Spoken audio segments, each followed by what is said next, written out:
Le budget 2019 sera à nouveau marqué par des choix ciblés, traduisant notre volonté de répondre aux besoins de nos concitoyens en matière de réduction des fractures territoriales, d'emploi et de solidarité, répondant aux exigences budgétaires dans un contexte contraint des ressources et aux engagements pris en début de mandat.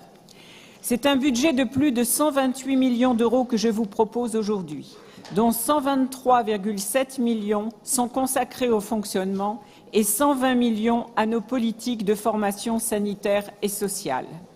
Véritable levier de l'aménagement du territoire, pourvoyeur d'emplois de proximité, la filière sanitaire et sociale reste l'un des premiers employeurs de notre région, avec 320 000 actifs dont la qualification s'étend du niveau 5 au niveau 1. L'harmonisation de nos politiques de formation sanitaire et sociale et des critères d'attribution des bourses en 2018 a permis à près de 9 700 étudiants, soit 1 100 de plus qu'en 2017, de bénéficier d'une aide régionale. Cet accompagnement social de plus de 40% de nos étudiants et qui représente 25% du budget de la politique des formations sanitaires et sociales a permis d'améliorer les conditions de vie de nos étudiants et sera poursuivi en 2019.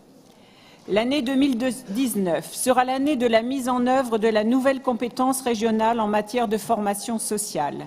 Nous veillerons, là encore, à répondre aux besoins en professionnels et à garantir un juste maillage de la carte des formations en Hauts-de-France. Les formations de proximité permettent à la fois à l'ascenseur social de la population et au territoire de trouver le personnel formé dont ils ont besoin.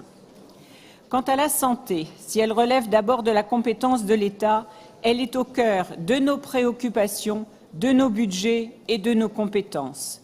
C'est le cas de la santé-environnement, de la santé au travail, de la recherche et innovation, que je partage avec mes collègues et nos partenaires.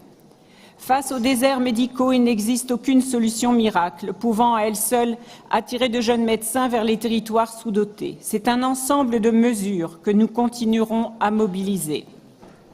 C'est ainsi que nous poursuivrons en 2019 nos dispositifs d'aide aux assistants à temps partagé, au déplacement des étudiants en médecine générale en zone sous-dotée, aux chefs de clinique pour les inciter à découvrir l'exercice dans ces territoires.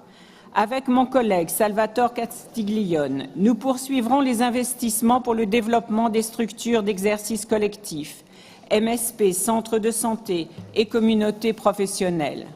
Enfin, parce que la télémédecine constitue une solution pouvant contribuer à la couverture sanitaire de notre territoire, nous soutiendrons des expérimentations et des initiatives innovantes.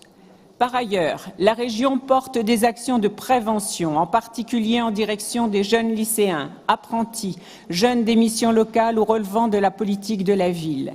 Addiction, conduite à risque, santé mentale, questions de bien-être, nutrition, promotion de l'activité physique, toutes seront poursuivies et amplifiées.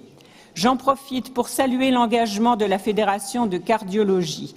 Notre fructueuse collaboration a permis de mobiliser plus de 495 communes, 1000 établissements scolaires, 5500 classes et environ 150 000 jeunes de 2 à 18 ans sur les parcours du cœur en 2018.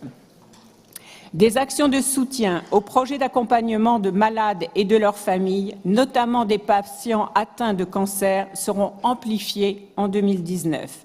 Ces espaces ressources cancer continueront de s'étendre sur le versant sud et l'accès de ces ERC pourra être ouvert aux personnes souffrant d'autres maladies, notamment chroniques, à titre expérimental. Voilà, mes chers collègues, les grandes lignes du budget 2019 que je vous propose d'adopter. Jean-Michel Taccoune.